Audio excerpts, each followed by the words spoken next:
তাহলে কি কি কাজ করলে রোজা ভাঙে না, আমরা সেগুলো খুব সংক্ষেপে জেনে নিব। 1 নম্বর হচ্ছে, কেউ যদি অনিচ্ছাকৃতভাবে পানাহার করে, রমজানের দিনের বেলায় যদি অনিচ্ছাকৃত অর্থাৎ ভুলে গিয়ে যদি কেউ খায় অথবা জোর করে যদি তাকে কেউ খাইয়ে দেয়, খেতে বাধ্য করে, এই সমস্ত কারণে কিন্তু রোজা ভাঙবে না। লেটস সে আপনি হঠাৎ করে দিনের বেলা 1 গ্লাস পানি খেয়ে ফেললেন, খাওয়ার পরে মনে হলো যে আমি তো রোজা, এরকম অনেক সময় হয়, কিন্তু ওযু করতে যেয়ে অনেকে পানি খেয়ে ফেলেন, পরে মনে হয় রোজা, তো এতে আপনার রোজা ভাঙবে না। অথবা আপনি যদি পেট ভর্তি ভাতও খেয়ে ফেলেন, পুরো 1 প্লেট ভাতও খেয়ে ফেলেন, খাওয়ার পর যদি মনে হয় ইস আমি তো, এটা তো রমাদান, আমি তো রোজা, তো এই যে ভুল করে আপনি খেয়ে ফেললেন, পান করলেন, এতে কিন্তু আপনার রোজা ভাঙবে না। এর দলিল হচ্ছে সহিহ বুখারীর হাদিস, আল্লাহ রাসূল সাল্লাল্লাহু আলাইহি ওয়াসাল্লাম ইরশাদ করছেন, মান নাসিয়া ওয়া হুয়া সাইম, কেউ রোজা রাখা অবস্থায় যদি ভুলে যায় যে সে রোজা রেখেছে, ফা আকালা আও শারিবা, তারপর সে যদি কিছু খেয়ে ফেলে কিংবা কিছু পান করে ফেলে, ফাল ইউথিম্মা সাওমাহু, সে যেন তার রোজাকে পরিপূর্ণ করে, কারণ রোজা ভাঙেনি, তো ভুল করে খেয়েছে। ফা ইন্নামা আতআমাহুল্লাহু ওয়া সাকাহু, কারণ আল্লাহই তাকে খাইয়েছে, আল্লাহই তাকে পান করিয়েছে। এজন্য সম্মানিত দিনী ভাই এবং বোনেরা, আমাদের অনেকের এই মিস্টেকটা হয়, রমজানের দিনের বেলায় ভুল করে যদি আপনি পানি খেয়ে ফেলেন বা কিছু খেয়ে ফেলেন, আপনার রোজা ভেঙেছে বলে আপনি ভুল করবেন না, মনে করে ভুল করবেন না, আপনার রোজা ভাঙেনি, ইউর সিয়াম ইজ স্টিল ওকে। সো আপনি রোজা কন্টিনিউ করবেন, কারণ আল্লাহই আপনাকে খাইয়েছে, আল্লাহই আপনাকে পান করিয়েছে, ভুলের কারণে আপনার রোজা ভেঙে যাবে না।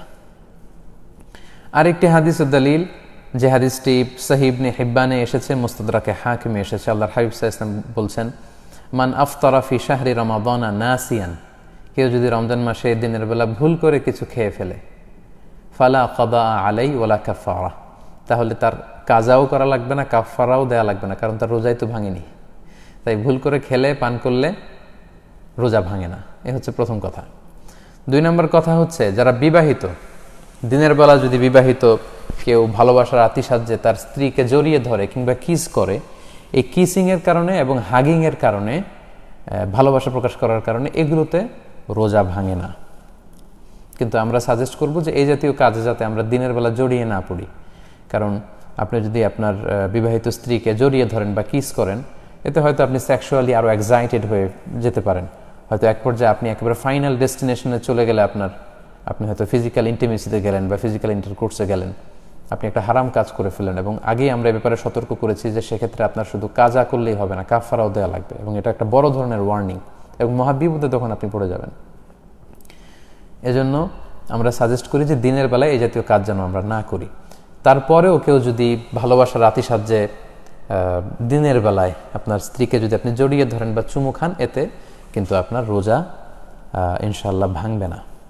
এর দলিল হচ্ছে সহিহ মুসলিমের হাদিস, আম্মা জান আয়েশা রাদিয়াল্লাহু তাআলা আনহা, আল্লাহ রাসূল সাল্লাল্লাহু আলাইহি ওয়াসাল্লামের প্রিয়তমা সহধর্মিণী, তিনি নিজেই বর্ণনা করছেন যে তিনি বলছেন, কানা নাবিয়্যু সাল্লাল্লাহু আলাইহি ওয়াসাল্লামা ইউকাব্বিলু ওয়া হুয়া সাইম, আল্লাহ রাসূল সাল্লাল্লাহু আলাইহি ওয়াসাল্লাম রমাদান মাসে দিনের বেলায় আমাকে চুমু দিতেন, ওয়া ইউবাশিরু ওয়া হুয়া সাইম, এবং তিনি আমাকে জড়িয়ে ধরতেন, আগলে রাখতেন রোজা রাখা অবস্থায়।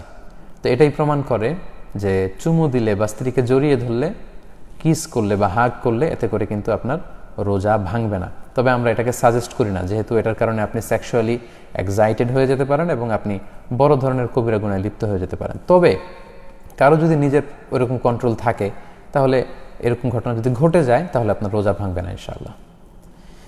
3 নম্বর হচ্ছে ওয়েট ড্রিম, যেটাকে আরবিতে বলে আল ইহতিলাম, বাংলায় অর্থ দাঁড়াবে স্বপ্নদোষ। অর্থাৎ রমাদানের দিনের বেলা আপনি ঘুমিয়ে আছেন, এমন কিছু হয়তো স্বপ্নে দেখেছেন যেটার কারণে আপনার উত্তেজনা চলে এসেছে এবং সিমেন আউট হয়েছে, দেহ থেকে বীর্যপাত হয়েছে। তো এটার কারণে কিন্তু আপনার রোজা ভাঙবে না, কারণ আপনি ঘুমিয়েছিলেন।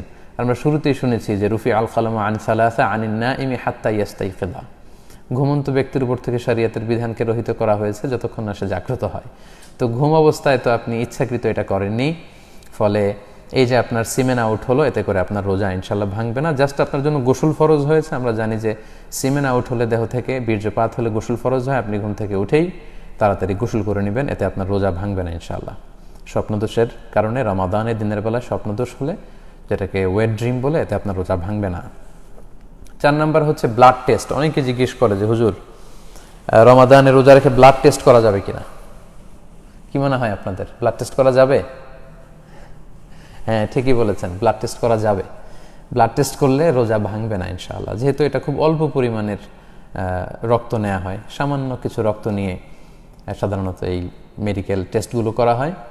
এতে রোজাদারের দেহে কোনো প্রভাবও পড়ে না, কোনো দুর্বলতাও আসে না, ফলে আপনার রোজা ভাঙবে না ইনশাআল্লাহ।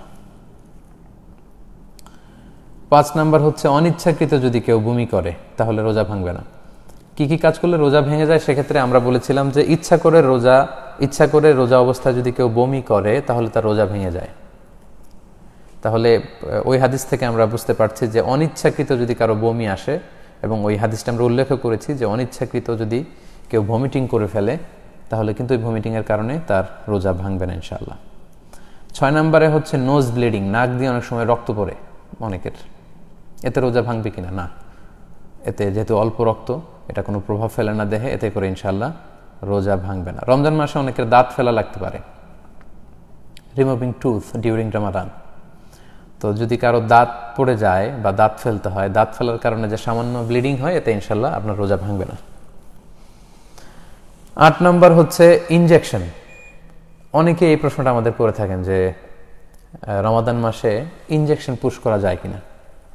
জি, এটার উত্তর হচ্ছে রমাদানে আপনি ইনজেকশন পুশ করতে পারবেন যদি সেই ইনজেকশনটা সিম্পল পেইন কিলার ইনজেকশন হয়, ব্যথানাশক ইনজেকশন অথবা অ্যান্টিবায়োটিক ইনজেকশন হয়। এই জাতীয় কোনো মেডিকেশন বা ভ্যাকসিন জাতীয় ইনজেকশন হলে সেটা আপনার রোজা ভাঙবে না ইনশাআল্লাহ। কিন্তু ওই ইনজেকশন যদি স্বাভাবিক ইনজেকশন না হয়ে কোনো এনার্জেটিক ইনজেকশন হয়, যেটার মধ্যে ফুড সাপ্লিমেন্টারি আছে, অথবা যেটার মধ্যে নিউট্রিশিয়াস, যেটা নিউট্রিশন ভ্যালু আছে, পুষ্টিগুণ সম্পন্ন ইনজেকশন। এখন এমনও অনেক ফুড সাপ্লিমেন্টারি ভ্যাকসিন বা ইনজেকশন আবিষ্কার হয়েছে যেটা আপনার দেহে পুশ করলে 3 দিন 4 দিন আপনার ক্ষুধা লাগবে না, পুষ্টি শূন্যতায় ভুগবেন না। এটা এত এনার্জেটিক ইনজেকশন। এই জাতীয় ইনজেকশন দিলে কিন্তু আপনার রোজা ভেঙে যাবে, কারণ তখন আপনি ইনডাইরেক্টলি সেই আল আকল ওয়া শুরব, আমরা শুরুতে যেটা বলেছি, খাওয়া এবং পান করা অর্থাৎ পানাহার, সেটাই আপনি করছেন। আপনি সরাসরি হয়তো মুখ দিয়ে, খাদ্যনালী দিয়ে আপনার পাকস্থলী বা স্টোমাকে খাবার পাঠাচ্ছেন না, কিন্তু ইনডাইরেক্টলি এনার্জেটিক বা ফুড সাপ্লিমেন্টারি কিংবা নিউট্রিশন ভ্যালু আছে এরকম ইনজেকশন পুশ করে কিন্তু এই খাবার বা পানীয়ের কাজই আপনারা করছেন। তো এই জাতীয় ইনজেকশন হলে রোজা ভেঙে যাবে। কিন্তু এমনি সিম্পলি কোনো ভ্যাকসিন, পেইন কিলার ইনজেকশন, এই জাতীয় সাধারণ ইনজেকশন ইনশাল্লাহ রোজা ভাঙবে না। 9 নম্বর হচ্ছে আমাদের ডেইলি লাইফে কিছু কমন বিষয় আছে যেগুলো আমরা বাসায় বা বাসা বাড়িতে ঘরে ইউজ করি। এগুলোর ব্যাপারে আমরা প্রায় প্রশ্ন শুনি যে এগুলোতে রোজা ভাঙবে কিনা। এর মধ্যে একটা হচ্ছে টুথপেস্ট দিয়ে ব্রাশ করা যাবে কিনা, এবং যদি ব্রাশ কেউ করে তাহলে রোজা ভাঙবে কিনা। এর উত্তর হচ্ছে কেউ যদি টুথপেস্ট দিয়ে রমাদানে দিনের বেলায় ব্রাশ করে তাহলে তার রোজা ভাঙবে না, তবে এটা মাকরু হবে।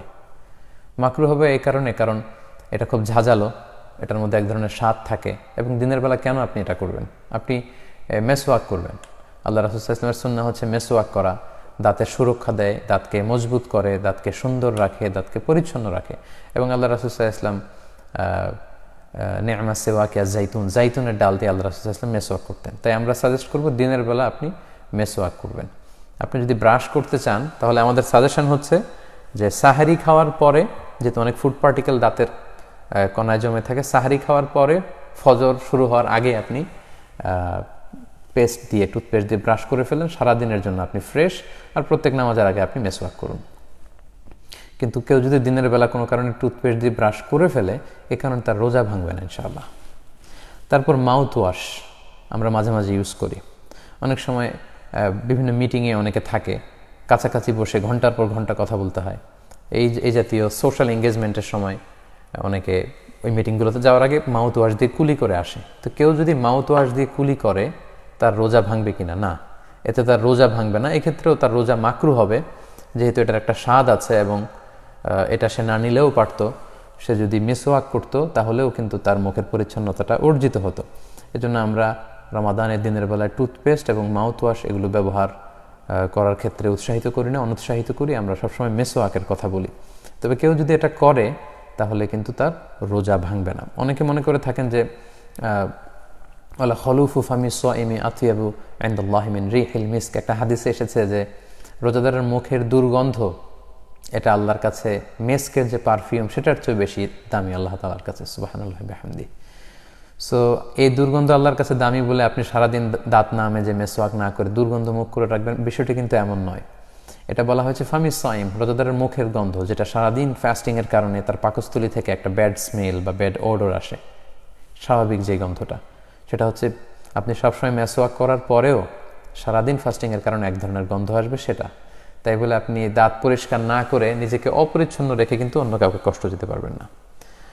তাহলে টুথপেস্ট এবং মাউথওয়াশ ইউজ করলে রোজা ভাঙে না, কিন্তু এটাকে আমরা অনুৎসাহিত করি।